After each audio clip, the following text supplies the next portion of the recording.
ऐसा नहीं था कि मैंने कोशिश नहीं की, ऐसा भी नहीं था कि मेरी मोहब्बत में कोई कमी थी।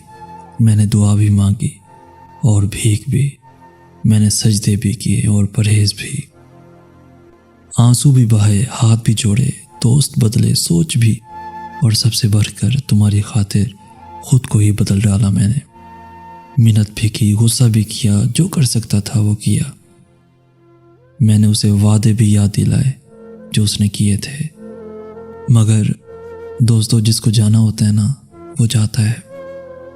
लफ्ज़ों की लाज कहाँ रखता है।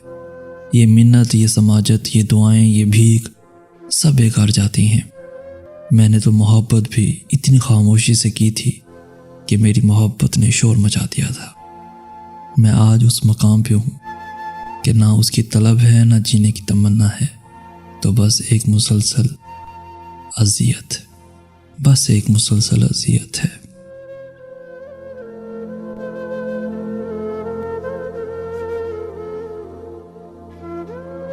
कहना तो चाहिए कि लाइक, शेयर और सब्सक्राइब करें, मगर मुझे लगता है कि आप वही करेंगे जो आपका दिल चाहता है।